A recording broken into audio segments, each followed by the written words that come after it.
Let's talk about VAR, shall we? Of course, used for this game. It was called in late, where it made the right decision regarding the penalty appeal for the challenge on Danny Welbeck from Cesc Fabregas. Looking at it, Stevie, though, you felt there should have been a penalty given in the first half.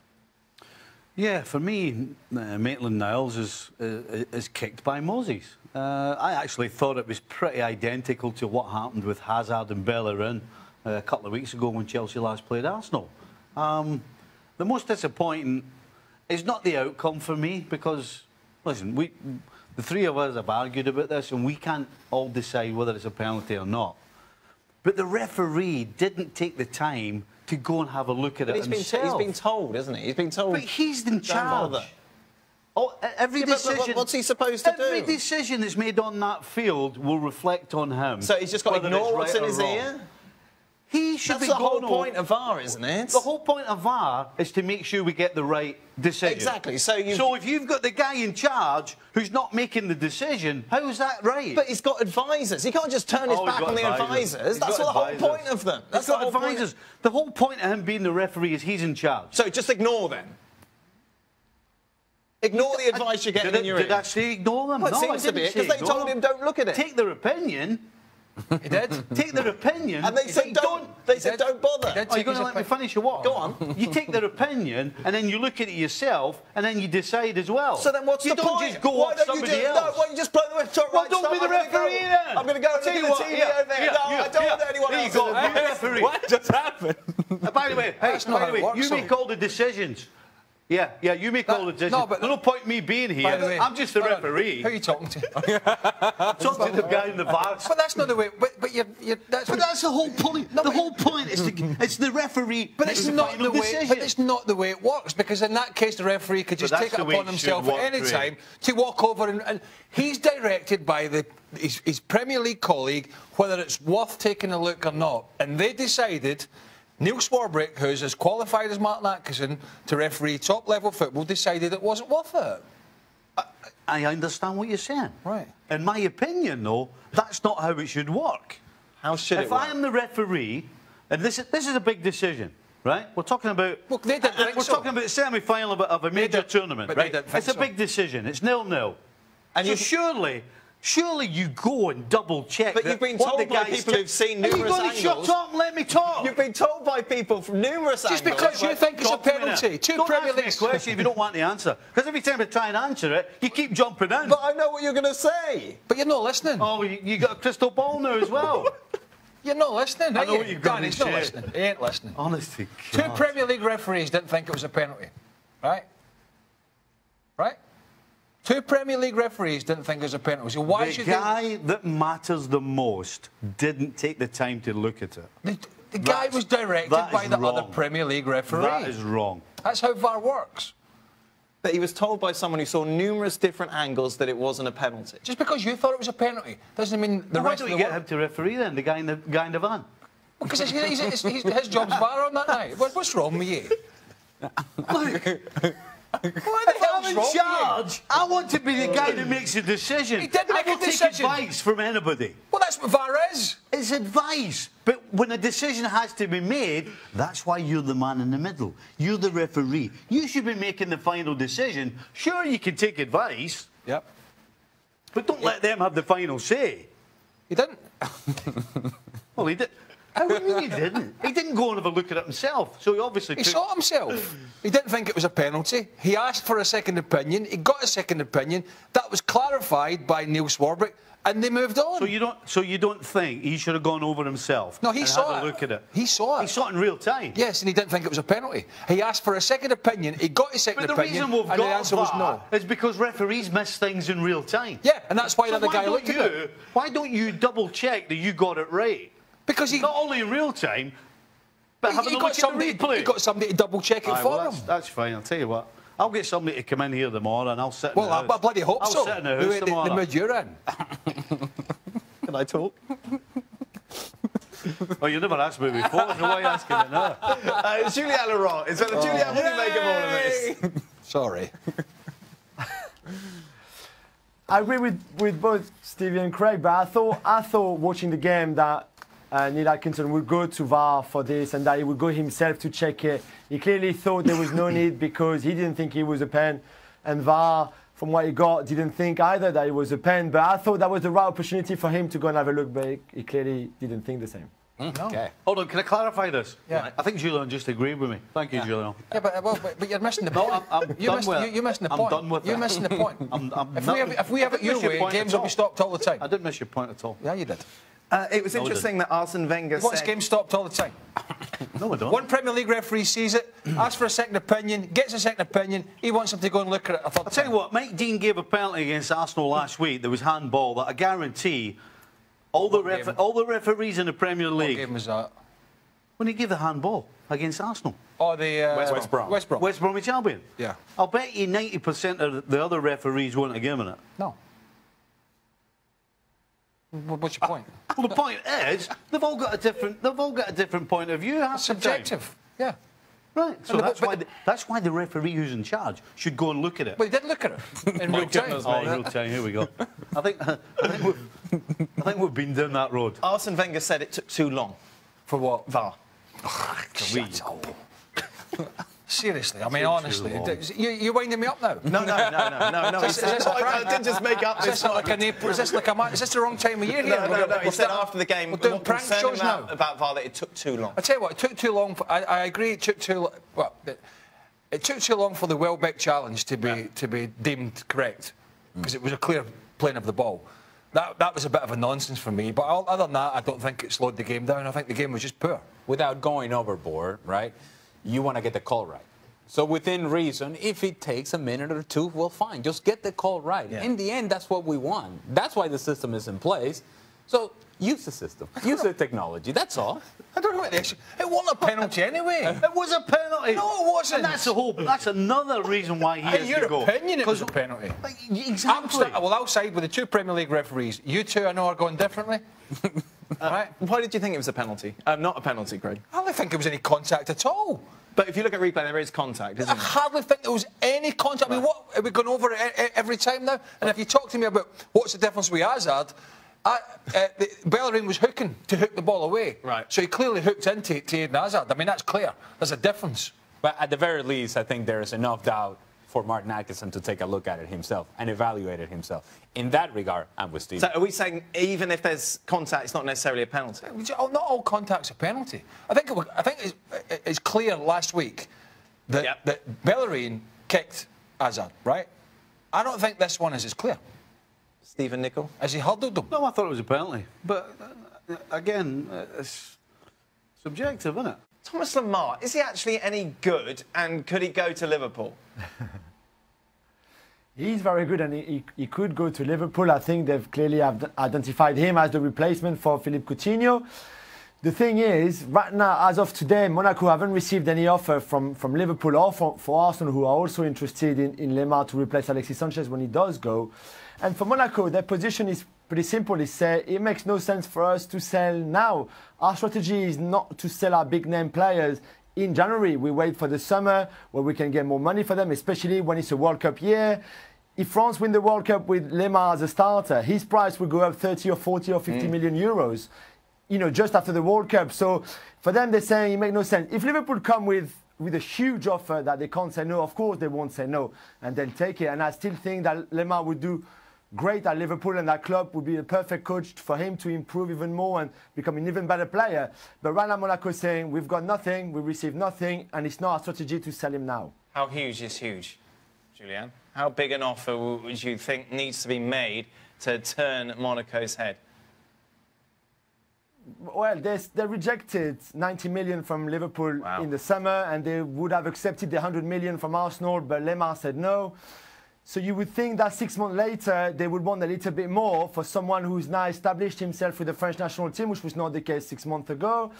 Someone who has a bit more experience, who, you know, played in the Champions League, for example, not very well, but still did with Monaco, and he's a French champion. So I think around the 120 and some bonuses, and it's a crazy amount for Julian, someone like him. I know it's a redundant question. There's nothing else. But considering the way the market's going, is he worth 120 million? You've seen him play more than any of us.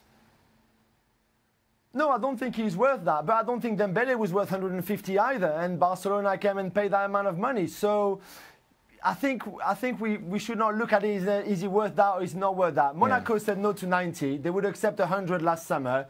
I wouldn't be surprised if now, and especially after the World Cup, if he plays well in the World Cup, they go back and said anything under 120, don't even come to us. That's the way they do, and they sell very well. So, you know, it'd be interesting to see the development of this one. 140 million or whatever plus isn't going to go very far, is it? It's incredible, isn't it? Old shopping basket. Yeah. Are you okay, Steve? Absolutely. You turned down 90 million for a guy who's done it in Ligue 1 and, by Julian's own admission, didn't do very well in the Champions League, and it's going to cost you over 100 million. Well, you just paid 75 million for a centre-half from Southampton. And did I say that I thought that was the right price? No, I didn't, but it's just mental. It's absolutely mental. It is. Should they push it? Should they put all the eggs in the Lamar basket? Well, not much of a choice, have they? I mean, everybody's worth that. Everybody seems to be worth that at the moment. You go, any Premier League club goes to anybody now, and it's if you're a really good player, it's 3 figures. You're over 100 million. And the problem Liverpool have, and every other club has, is if you don't pay it, then you're either going to stay the way you are or go the wrong way. So you're forced into spending money that normally you wouldn't do. Well, if you don't pay it, somebody else will. And that's... So it just becomes, you know, we're saying it's crazy money. It just becomes insane that regardless of what it is, just take them. Because if we don't, somebody else will. So just get it done. This is really painful for you. This is painful for you. I can sense the pain. Listen, the guy. I mean, speak, man, speak. What's happened? Speak. You okay? Hey, at least Coutinho has got 3 seasons behind him of excellence that I still think you're paying over the odds for, right? What's Lamar got? They're going to have to pay close to the money that Coutinho went for. But Julian's right, though. If France win the World Cup with him in the starting 11... We laugh at Neymar now because he's taking the mickey out of Ligue 1, sticking boots on his head and just generally, I mean, having a laugh because it's that easy. We thought Pogba was expensive at 89 or whatever it was. Yeah. And he, you know, because the guy's been playing the Champions League finals and... I mean, it can't continue. Meanwhile, it just can't. Meanwhile, obviously Liverpool are the big talking team because of what happened and that sell to Coutinho, Julian. Riyad Mahrez, another player that has been linked. Any chance of this happening? I saw Arsenal linked with him as well. Yeah, and he wants to go. Obviously, he was very close to going to AS Roma in the summer. It didn't happen because the 2 clubs couldn't find an agreement, but he was ready to go. It's an interesting one. He's a cheaper option than someone like Lemar, for example. He's a bit older, obviously. But like Stevie said, the experience that Lemar doesn't have in the Premier League, Mahrez has it. And he's proven that, you know, he's a success in England, for example. So he surely be not just the least expensive, but the less risky option as well. It might not be, for some people, as good as Lemar could be at his age, but he's still a very good player, and I think he would do very well in this Liverpool team. Who would you have, Julian, out of interest? I would go for Lemar still, despite the huge amount. I really think he's a special talent. No. Mahrez is a Paris-born and bred kid like me, so I love Mahrez as well, although he doesn't play for France, but he's a Parisian too. But I still think Lemar is a very, very special player. Welcome to Extra Time. What a lively show it turned out to be. You all right, Stevie? I'm not, You're going to punch me. Maybe you've zipped it. Most of the shows are lively, they're not. Yeah, but not on the brink of violence. Yeah, that's what we like. Hands are being thrown across the studio. It's boring otherwise, well, is it not? It's your fault. Lukaku has 17 goals this season compared to Morata, who has 12. Both near enough the same price and age. Who got the better deal? Julian's here. Julian, start. Morata or Lukaku? Which side are you on? I'm more of a Morata guy, even if he's going through a bad patch right now. I still think that I would rely more on him than on Lukaku, especially in the big matches. Even if, like I said again, recently he hasn't been at his best, missing a lot of chances. I'm more in the Morata camp than the Lukaku camp. I'm in the Morata camp as well, but I'm wavering. I'm not wavering towards Lukaku. I'm just wavering on on Morata. He looks as if he's becoming a clone of Fernando Torres when he's running with the ball. Chelsea, Chelsea, not Liverpool. Liverpool, Fernando Torres was fantastic. Yeah. But when he got to Chelsea, he was falling over himself. Yeah. That's what he just looks as if he's. I don't know. I'm unsure about him. He's been inconsistent though, hasn't he? You know, he does some great things and then he'll turn around and, as you said, fall over it. He just kind of runs up a cul-de-sac. Within the same game. Aye. Yeah. 2 minutes, within space of 2 minutes. Yeah. But as our colleague Matt Donaldson pointed out, he is trying very, very hard. Yeah. Well, good. Aren't we all? Well, there's no options at Chelsea, is there? Batshuayi doesn't. I mean, the trouble is, he doesn't. How can you be Chelsea not have options? He doesn't fancy him, does he? Shouldn't the Carabao Cup semis be reduced to one leg? Yes. Well, there's an argument to say, shouldn't he? No, I won't say it. Stevie? Okay, I mean, all right then. Is it time? By the way, there will be violence shortly. Here, give him another pen. There will be violence shortly. Any more of your nonsense. For Real Madrid. So moving on. Let's go, Julian. But I'll tell you what, if it goes in your ear, you'll be very sore. Yes, it could be. Because I've tried. With that pen. Julian, is it time for Real Madrid to move on from Zidane after seeing another pathetic performance in the Copa? It looks like nobody in the team wants to play with desire and motivation. Wow. Yeah, it's a tough time for him, I have to say as well. There was all the question mark before, that is it him that is a good manager, or is the team is just simply good, and with pretty much anyone on the bench they will still do well and win trophies and everything. And now that things are not going well, they're 16 points behind the league. Like you said, it was really tough in the Cup against Numancia. More question marks are coming up, and I really fear that I'm not sure how he's going to cope well with this really bad period at the time, and with the Champions League coming and PSG and the league as well, it could be tough for him. And I think they will give him time until the end of the season, but I'm not seeing on the Real Madrid bench next season. Amazing how quickly things have gone south. Yeah. He was a genius. He was great.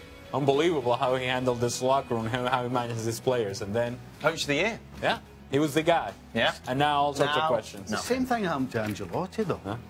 I mean, at one time we were saying that this team is absolutely on a different planet, and then 6 months later, he's gone. He's not a proper manager, is he? Let's be honest. Who's that? Zidane. Oh. Don't you think it's hard to tell, though, Craig? Because what, 2 years have been incredible, right? Yeah, he's man-managed. And then he said that he's going to end up having a tough season, so he's just like, see you later. So he's never going to get an opportunity to actually show you what he's capable of. He's never going to be in the same quality as the Man City manager. He'll never have been able to do what Ferguson did. Why don't you say Pep Guardiola? Because I might get it wrong. You get my... You mean Guardiola? You get my O's in my A's. Guardiola. It's been a long day. Oh, that is it. ESPN FC. Even Arsene Wenger. Wenger rebuilt Arsenal. For an 8-year period, they were brilliant. I mean, that's proper management, not just taking over some big old team full of stars and rubbing a few egos up the right way. But they did win back-to-back Champions League. No, so. I don't, but he's got the tools. What I'm saying is, can he go in somewhere and build it from the bottom up and do it for 10, 15 years? That's a proper manager. Well, yeah, but you can also make the same argument that one of these guys that you're talking about, or a guy that can build up a club, perhaps it's not equipped to deal with the egos of, say, a Real Madrid. ESPN FC is back in it. Well, Ferguson managed it all right. Well, no, that's all right. Are you in a hurry? One of those guys. ESPN FC back on your screen tomorrow. Yeah, let's go. You here tomorrow, Stevie? What day is it? Aye. 6 p.m. on ESPN News.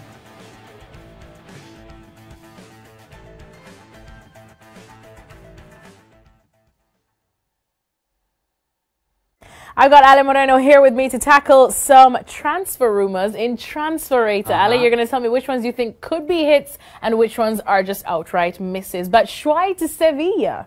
I don't like it, and it's not because I don't think Batshuayi should go elsewhere, because certainly he doesn't seem to be getting any playing time at Chelsea. What I do think is that from Chelsea's perspective, if Morata gets injured, then what do? Do you shift in Eden Hazard, play him up top? It seems to be that just because of shortage of numbers, if you're Chelsea, you don't allow Batshuayi to go anywhere. It's not like he's going to resolve all sorts of issues for you. He's not going to win you the title. He's not going to do a whole lot of things. But you need to have at least strength in numbers. I think Batshuayi stays at Chelsea.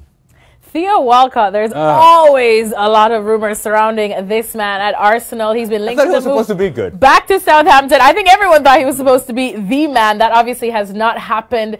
Instead of going to Southampton, would Everton be a better fit for him?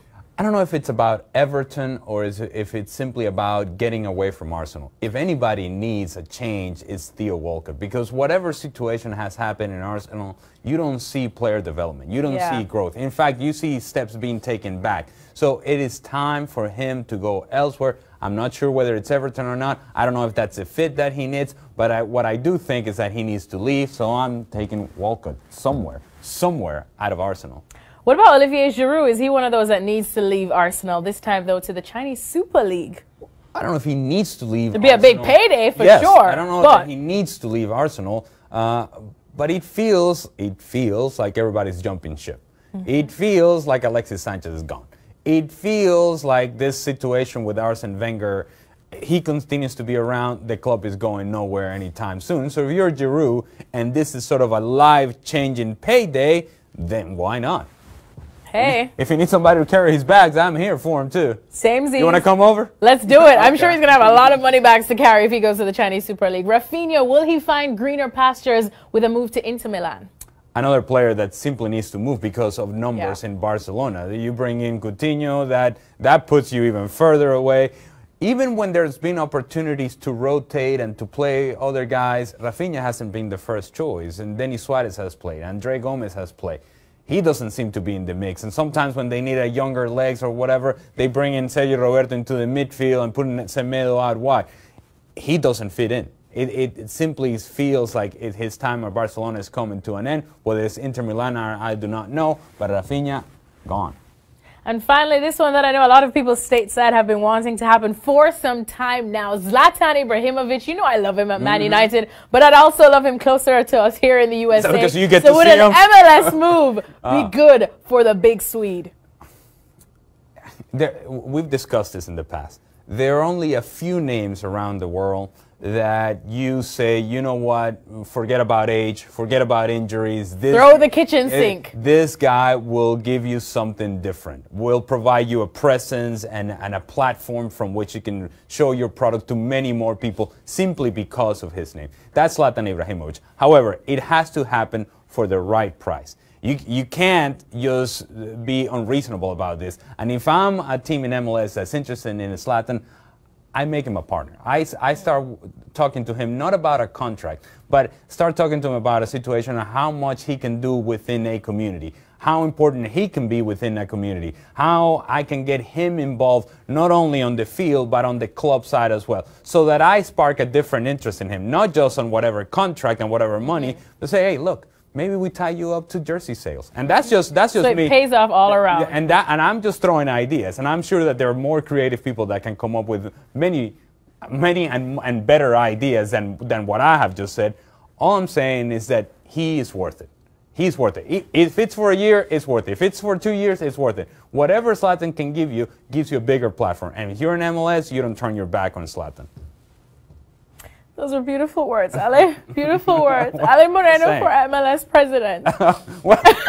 Maybe you'll facilitate this Zlatan move. That wouldn't be a very popular move in many places. Would not. Thanks so much to Ale Moreno. Continue tracking all of these rumors and potential transfers to see if they happen or not right here at ESPNFC.com.